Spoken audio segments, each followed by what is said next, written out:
Self-improvement is a scam. This is something nobody wants to admit. Meditation, gratitude journaling, all these great habits, they're all sold as magic pills. But here's the truth. They do not work for most people, for 95% of people. So, of course, I've been away for a while, and as I've said on numerous occasions, right? Over the 4 months, I was experimenting around with a lot of different things, researching many different things. And of course, like many people over my self-improvement journey, I have fallen off. There's been times where I haven't done the habits, where I haven't kept up with things, right? You've got to think about it like that, right? And it's very interesting. This is sold as the magic pill. But how many people actually become the best versions of themselves following this traditional self-improvement path? So there's many flaws in the traditional self-improvement sold to you by many of these gurus online. And you are probably thinking that these are be-all and end-all habits, which they're not. And that's what I'm here for, is to expose these flaws, give you better alternative, and actually help you get to the level you want to actually get to. So, let's dive into the flaws, shall we? The issue here is these surface level habits, right? So the traditional habits that you've been sold, like generic gratitude journaling, meditation, they are just scratching the surface without addressing the real root, what causes your stagnation, what causes your failure, the real root to your mental health problems. It's only scratching the surface, and it does not address the real root of the cause, of what is causing all your problems, your mental incapacity, your stagnation, your failure, right? There's over-optimization and optimism, and there's false hope. So a lot of self-help content sells this fantasy of quick results while ignoring the harsh, unglamorous truths that lead to real change, right? Like, it's not a one-size-fits-all. Like, traditional self-improvement often assumes the same habits work for everyone, ignoring individual differences in mindset, environment, and goals. Many of these habits focus on feeling better temporarily, like meditation and these motivational quotes, but they're not actually pushing you to do the hard work that changes your life. The habits I'm going to give you later on in this video, they're going to be a one-size-fits-all. They're going to be the magic that you're looking for. They're going to be an alternative, which if you stick to and you follow, it'll actually help you improve yourself. It'll actually help you level up. Because as I've said, right, and I'm not trying to be rude here.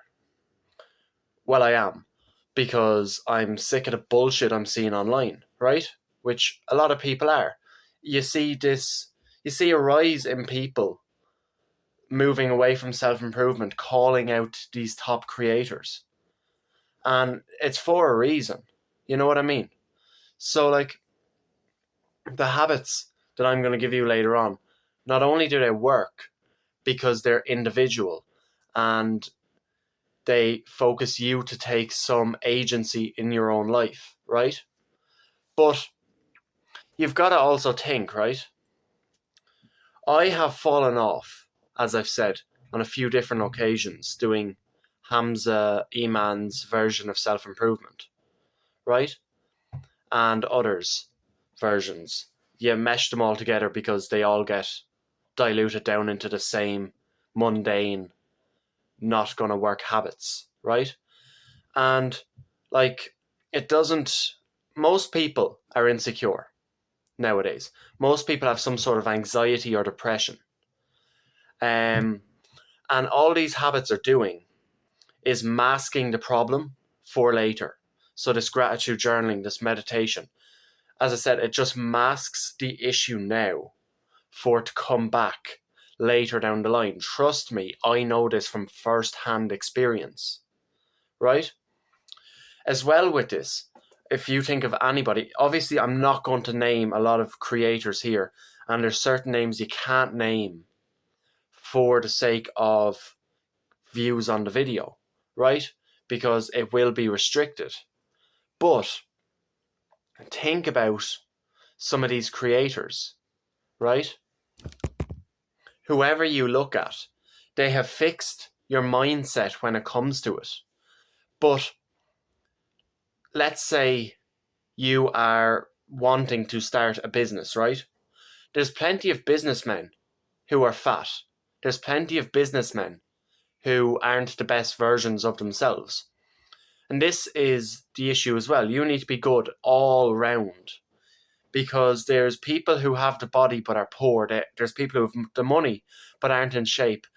And then there's people on both sides who aren't emotionally there, if you get me, right? So you have these three different things. If you combine them all together, you're going to be the ultimate man, right? And that is basically what you're looking to become, right? Of course it is. And the mindset is there. They've pushed you into their line of thinking, which is not a bad line of thinking at all, right? Being a bit more conservative, being on the right. But there's contradictions, there's hypocrisies inside of these preachings.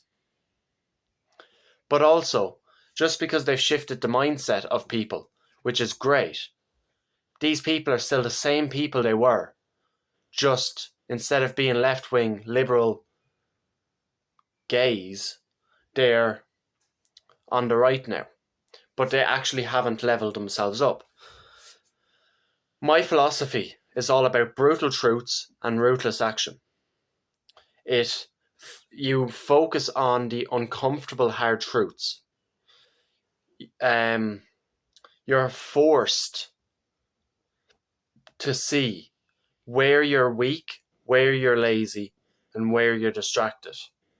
And it isn't about coddling you. It's about giving you what you truly need to grow, right? Then, a lot of people make the mistake of reading the books that they're told to read, listening to podcasts, but you're just doing this endlessly.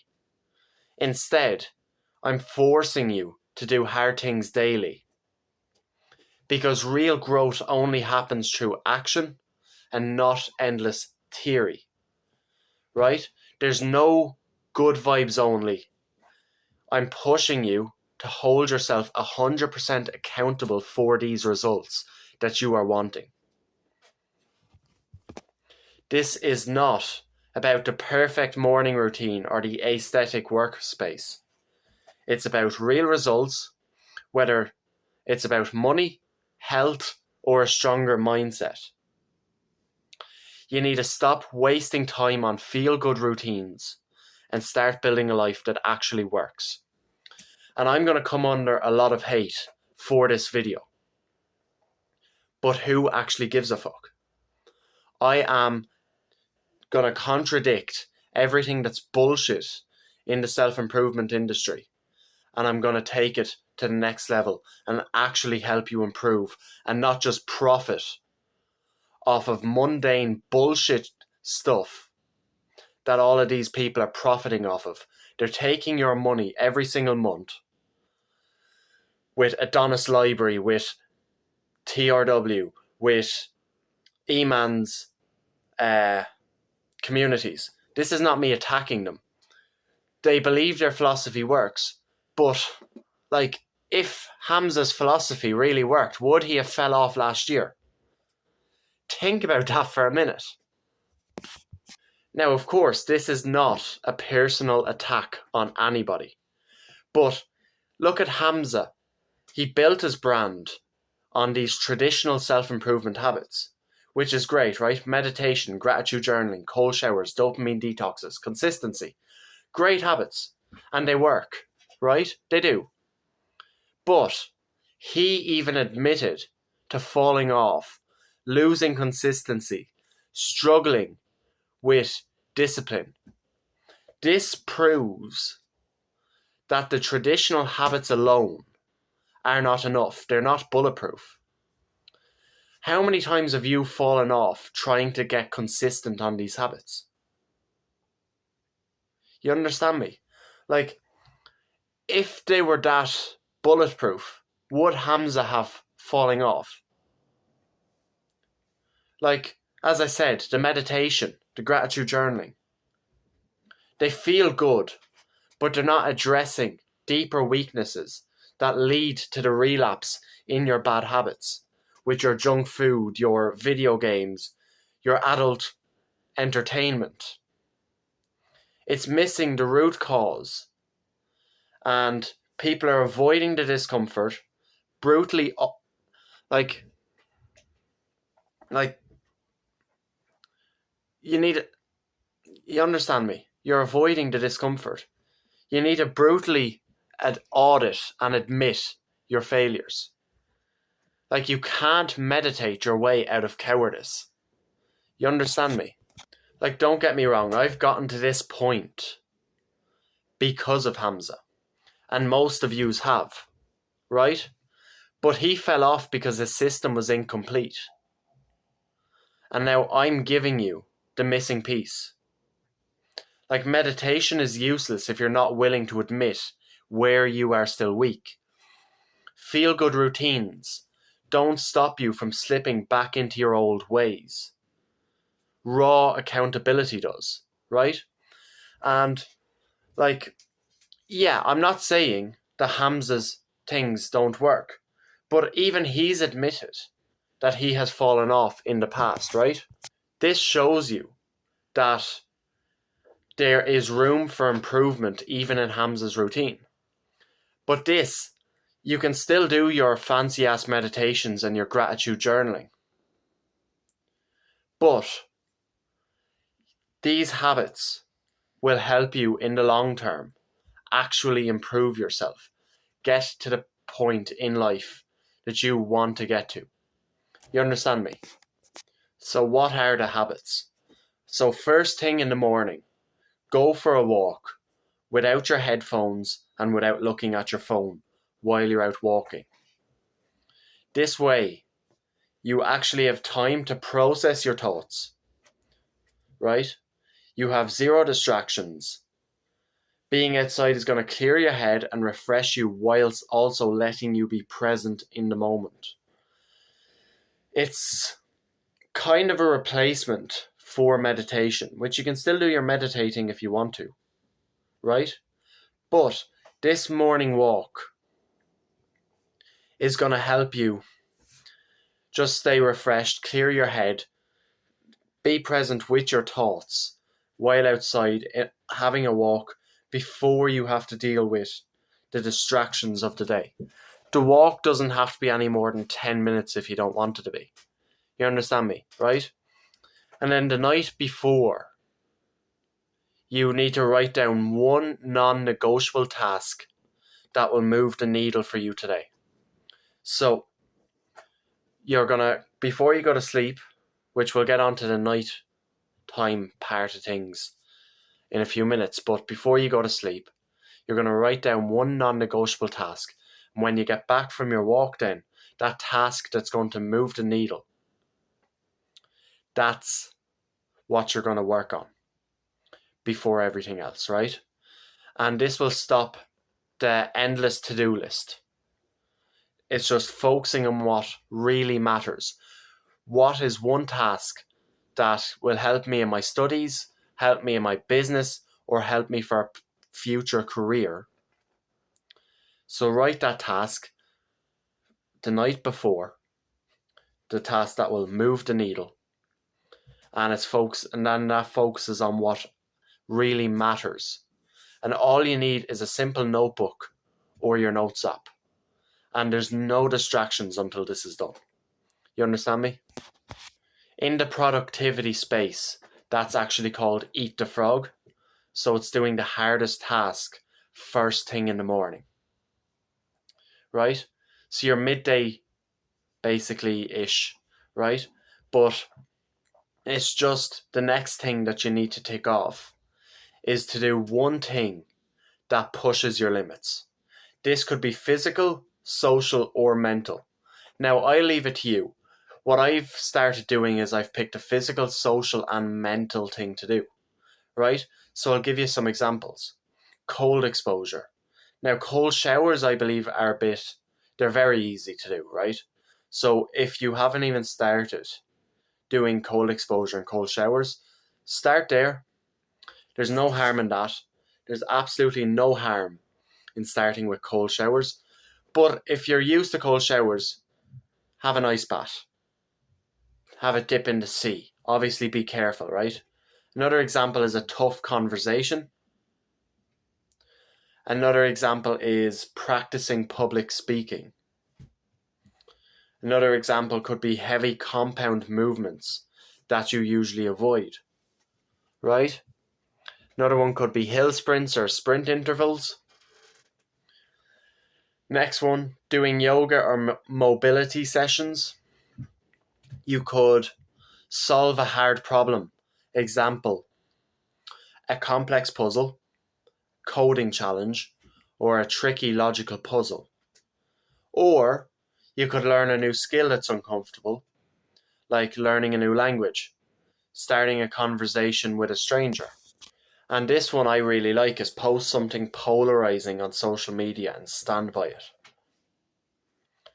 So, reason for this is growth happens outside the comfort zone. So get comfortable being uncomfortable, right? So this uncomfortable task is going to help you actually grow, and you have no choice. You pick a task from that list, or if you can think of something that's challenging you, it could even be something you've been avoiding. You pick that and you do that, right? That's how it works, right? Like at the moment, I'm learning a new language. I'm learning Polish. Then after, I'm going to learn a bit of Russian, and we'll see what happens from there. You know, that's what happens. Right, so here's the fun bit, is your evening time. What are you going to do in the evenings? So you could spend 10 minutes journaling, right? And what you're going to ask yourself here is, what have I failed at today? So write that down, what you failed at today. So even if it's 3 things, write the 3 things down. What excuses did I make? And what's my plan to fix that in future? You understand, right? So what I failed at today, what excuses did I make, and what's my plan to fix that? You only need to spend 10 minutes doing that. Figure it out, and it helps you become better again tomorrow. And this builds accountability, it crushes denial, and it prepares you to do better tomorrow. So if you failed at something today, like maybe you spent 20 minutes endlessly scrolling, that's what you write down. And then if tomorrow and the next day you don't scroll for 20 minutes a day, brilliant, right? So obviously there's more habits, of course. So I like to call this the digital detox sprint. So you pick 2 hours during the day, a continuous 2-hour period where you're going 100% screen free, and you're going to go out into nature. So you're going to have no phone, no social media, no computer, nothing, no telly, just away from screens for 2 hours. That's all, 2 hours.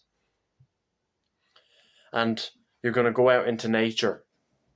And this trains your focus muscle, it reduces your dopamine dependence, and it'll reset your brain. Very interesting. And then, so that was your little bonus task, but still as important. So now we're still in the evening time, right? And every day, after you've journaled, you need to look at your life and remove one temptation or one distraction from your environment. Whether that be deleting a distracting app, whether that be turning notifications off, whether that be throwing junk food in the bin, or talking to a friend who isn't benefiting you anymore. Or it could be cleaning your room. But remove a temptation or distraction from your environment. Why? Willpower is limited.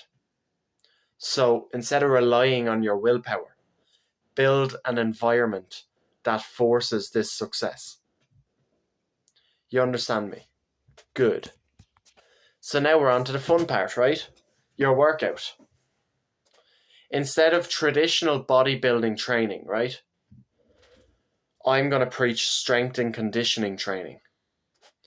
And I'm also going to preach doing some form of martial arts. Right? Because bodybuilding is all about how you look, right? Which is great. But you can look good from training strength and conditioning, right? But with strength and conditioning, you also have the practical aspect of it, where you can lift heavy items, you're physically dangerous, you're quick, you're adaptable. And this prioritizes mobility, joint health, and balance. And it reduces injury risk, and it ensures your long-term health. You understand me, right? And then the final habit, which is once a week, preferably a Saturday or a Sunday night. All you need to do here is take 30 minutes to review your progress with brutal honesty. So you need to find out what's working for you and what's dead weight and adjust your plan. During this time, you also want to look at your weaknesses, right? So what weaknesses are there in my character? So the weakness one you can do with your 10 minutes of journaling every night, or you can do it once a week. And what you're going to do is you're going to buy a book or watch a podcast or watch someone who teaches you how to fix that weakness. And it leaves you accountable because now you know what you need to work on, a character flaw that you actually have, right? And then from there, you're going to research how to fix that character flaw. And that actually helps you improve as a person. All of this is helping you improve as a person. And then obviously the final thing you're going to do before you go to bed, which sets you up for the second thing you're going to do in the morning, is write down one non-negotiable that's going to move the needle. Obviously, this is only day one of setting out this philosophy for self-improvement. We're going to come up with a new name that's not self-improvement, hopefully. But the next coming days, I'm going to look at other aspects of the men's self-improvement space, the manosphere space, and tell you what's bullshit. And I'm going to tell you what you should look to become the best version of yourself. Right? So, rewatch this video, share it to a friend, and if you're into joining this better movement for self-improvement, click that subscribe button, but share this video with someone who was either let down by the advice given to him by another self-improvement YouTuber, or someone who needs to improve their life. Have a lovely day, and we'll chat tomorrow. Mwah.